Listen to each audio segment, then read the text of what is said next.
Hello everyone, welcome to Rare Snapper. My name's MJ and this is Snap or Pass, the series where we look at the brand new cards coming to Marvel Snap each week. In this awesome week we've actually got 2 new cards coming, so if you're new please subscribe. We've got the Whacking Torres video coming tomorrow as at the day of uploading this. But today we're looking at the Season Pass card. It's Sam Wilson, Captain America. He's a 2/3. Game start, add Cap's shield to a random location.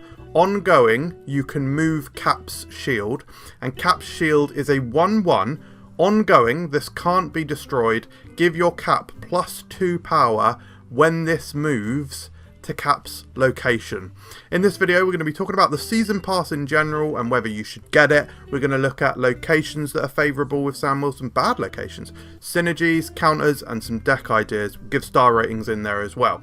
You can use the chapters below to skip to a certain section, and the second shout out to subscribe within 25 seconds of each other. Please subscribe, that would really help me out. There's still lots of you that aren't subscribed, and it really does boost the performance of my channel when you do subscribe. Right, let's talk about this awesome bloody card in this awesome bloody season, based of course on the brand new film Captain America Brave New World, which is coming out as of time of recording. It's like, yeah, 2 weeks or so. Oh my god, I'm bloody excited about that. Anyway, and the Season Pass contains a couple of cool variants here, so you can see them kind of small in the bottom corner of this screen here, but there's a Captain America variant and a Falcon variant, which feels pretty fitting. This season has a lot of characters who are sort of like sharing each other's monikers. We've got a couple of Falcons, we've got a couple of Captain Americas, and the abilities associated with Sam Wilson do work with original Captain America as well. So you can be like throwing the shield around and they're all going to be buffing each other. And this card back is the exclusive card back if you buy the Season Pass. It's like Red Hulk's fist grasping the shield. Very cool stuff. And I like these variants actually. I'm not crazy about the base art on this Sam Wilson, but anyway, let's talk about the mechanics of this card.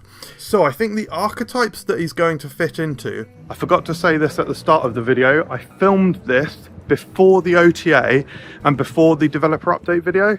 So if there's any changes in those to these cards, all the cards I mentioned in this video, apologies, but hopefully most of it is still relevant. Oh, look at that sun.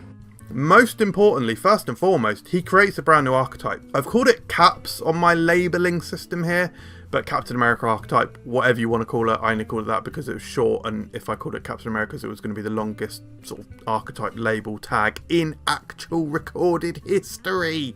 Also, tempo. Think about the fact that the shield starts on your board. Silky smooth. We like actually around these parts we call it in the club. Sorry.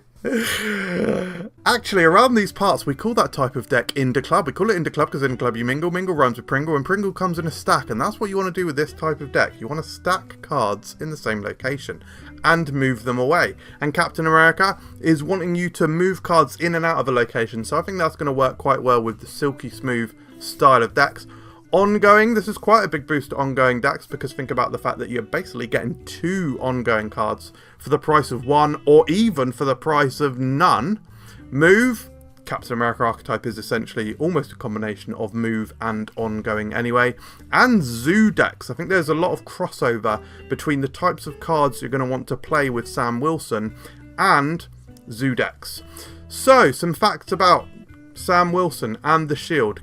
Cap's shield starting on the field will give you instant priority. Instantly you've got priority. So you know, turn 1 you're going first. Time to get those echoes down.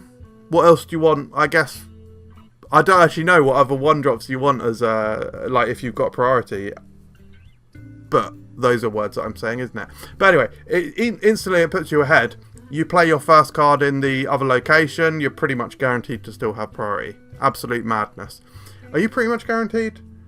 Like, kind of, unless they drop a Martyr, but who plays Martyr? I play a non-stop, actually.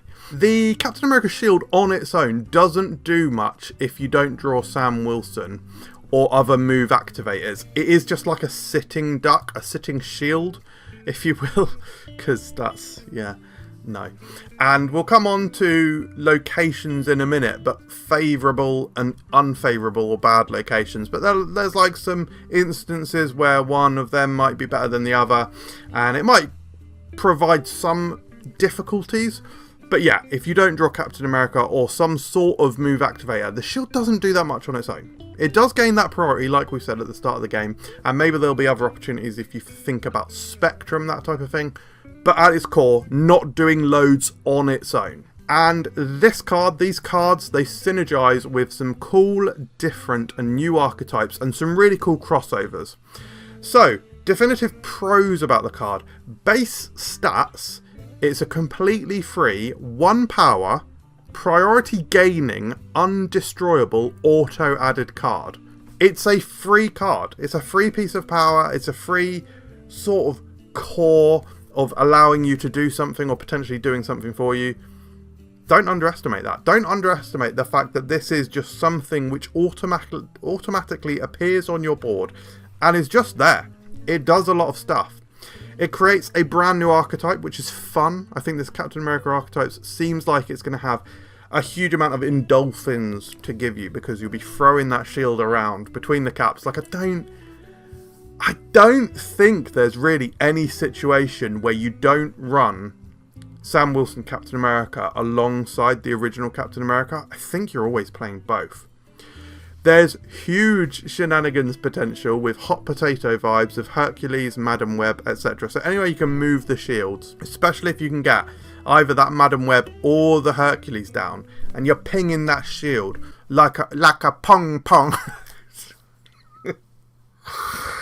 Oh. But yeah, the absolute ping-ponging around of the shield is going to be freaking crazy, and also it's going to be just absolute madness. The fact that you can get down Madam Web and Hercules and have the Captain America, Sam Wilson, you can literally have the shield moving everywhere. And I'm filming this before not only the OTA, which is coming up, but also before the developer update video. So I haven't seen the animation of the shield moving around yet, but I really hope it's got a cool animation.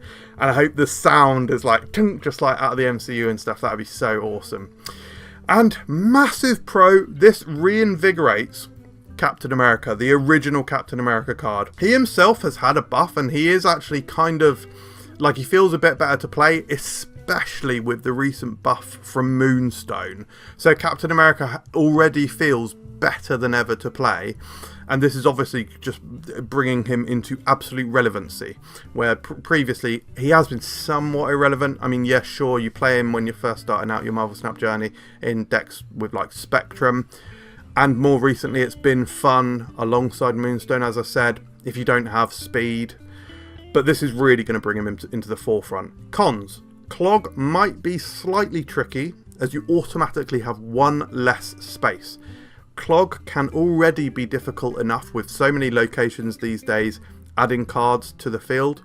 Think about Avengers. Is it Avengers Mansion that does like the rock and the vibranium and whatnot?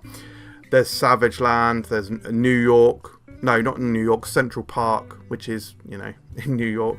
Yes, I do consider myself a bit of a geographical expert, guys. What can I say? Some people are just really good at places.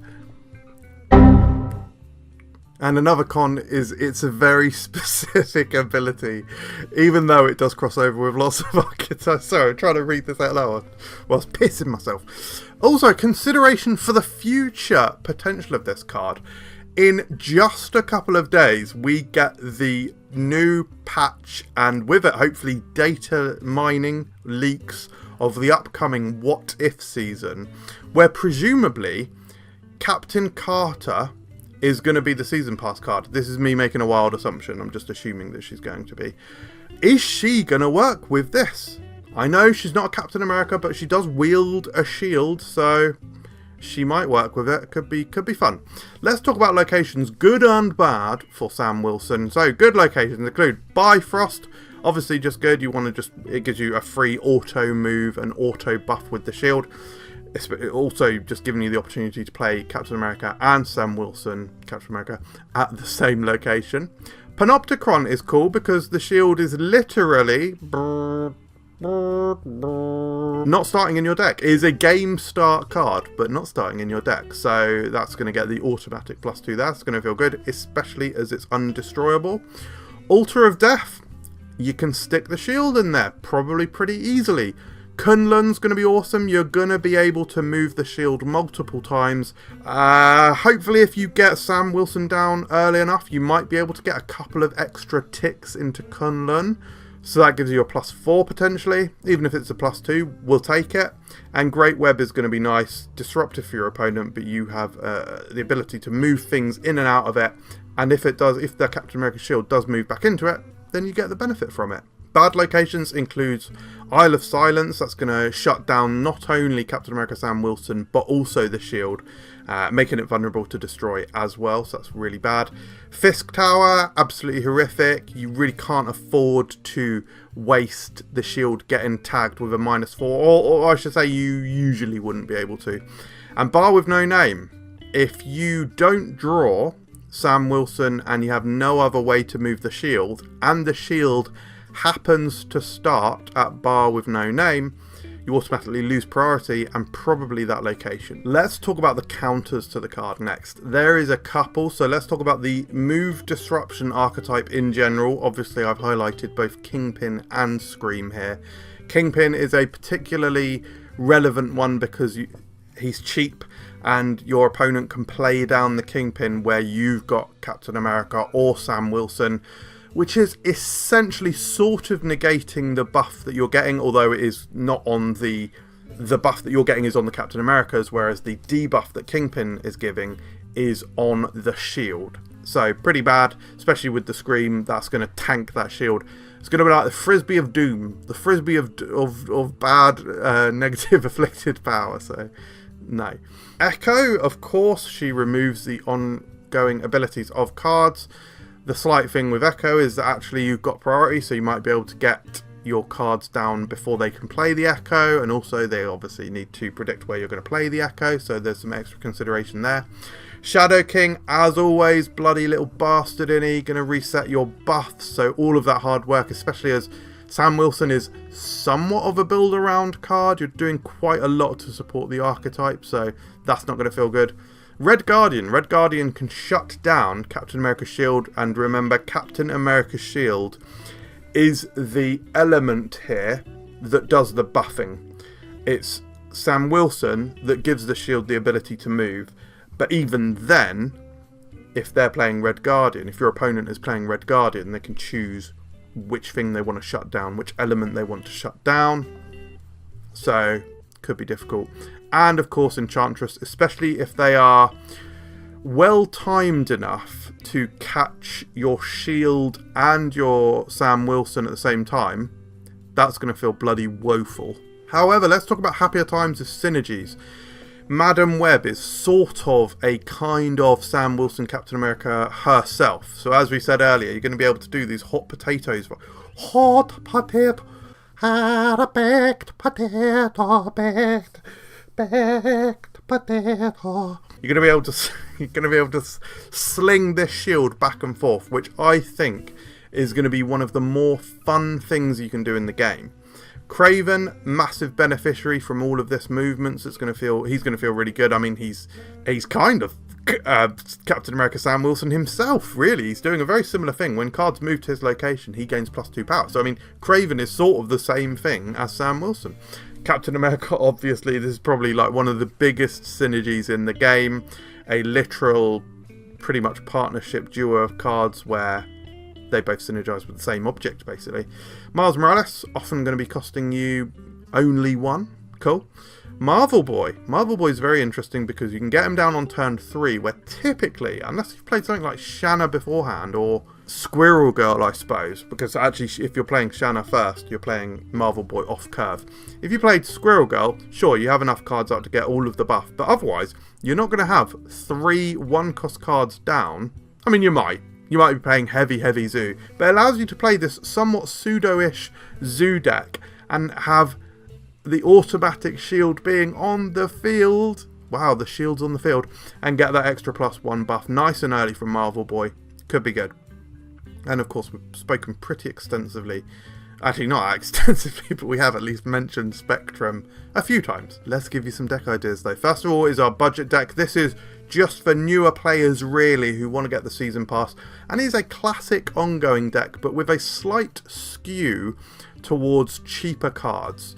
We want to get as many cards down as possible with this deck, so we've got stuff like Howard the Duck. Really, we're only playing for his ongoing ability, less so his ability to look at the top card of your deck, although it will inform our final turns of the game, so that's nice. And then we've got Goose because we don't want our opponent playing big cards. Hopefully that might mean we can win a location with Iron Man, especially if you can move the shield away from Sam Wilson at the end of the game and play Spectrum. You might be able to get a surprisingly high amount of power in your Iron Man location. The other stuff we've got here is Ravonna to make some of our cheaper cards, to make some of our low power cards cheaper. So this obviously works with Iron Man and Mystique and Mr. Fantastic as well. And yeah, but the ability to copy them as well is good. And yeah, it's just good stuff. It's classic stuff, and I think this could be actually quite a strong budget deck. But where I'm going to be playing Sam Wilson is the Hot Potatoes deck. This is actually only modest. There's only a couple of, or several 6,000 token, aka Series 5 cards in here. We've got the likes of Madam Web, Captain America, Sam Wilson, and Marvel Boy as those cards.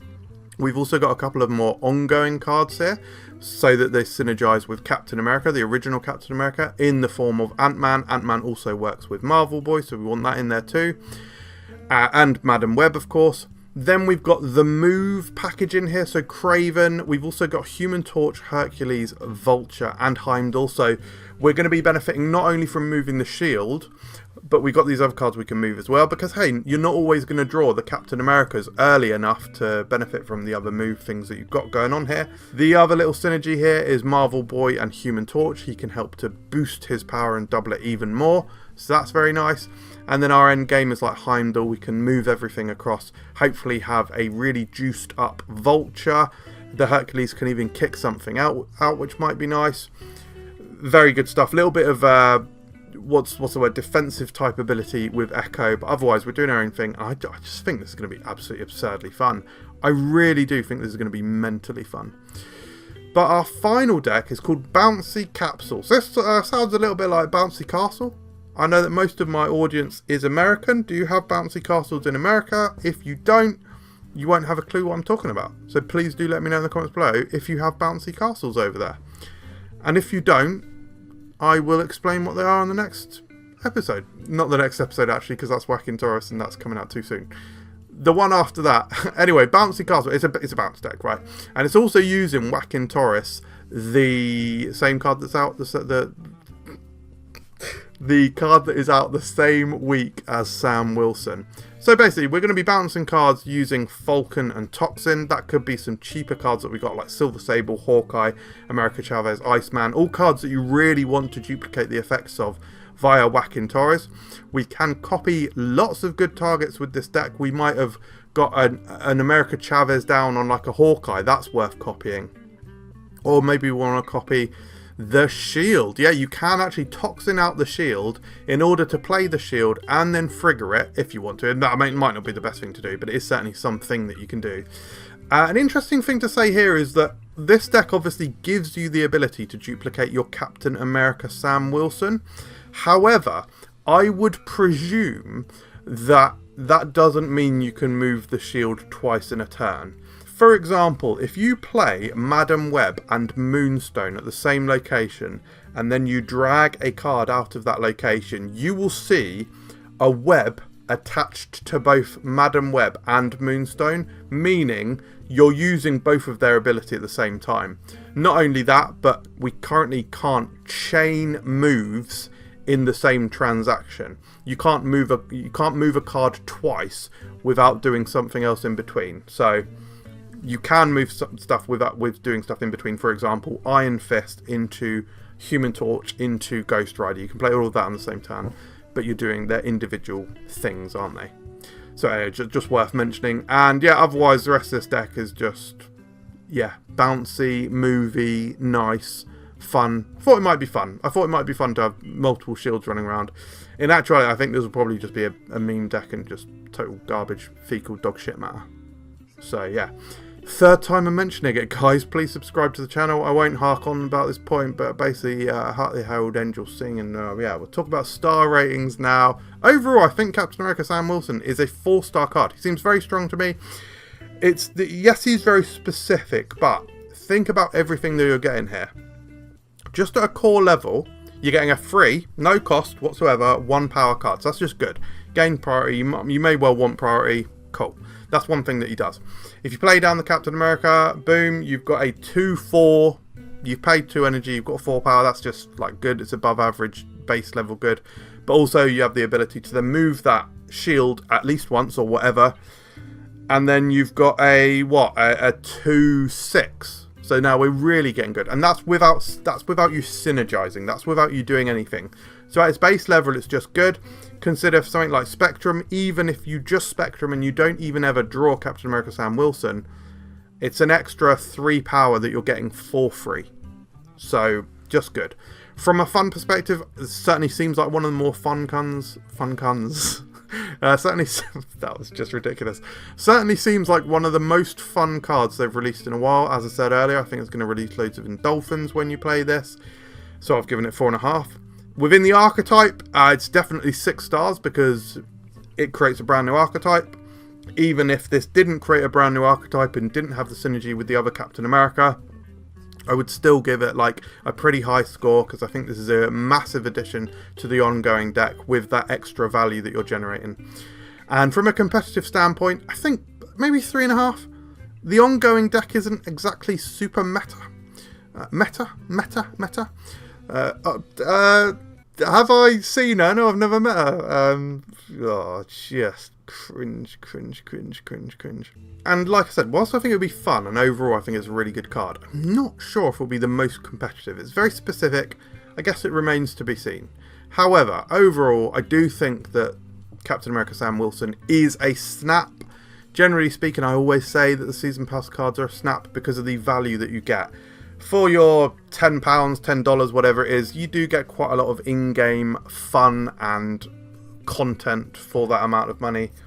So, yeah, sure, good. That's all I have to say, really. Thank you very much. What a drab way to end it. How about if this video gets more than 1 like, I will be eternally grateful.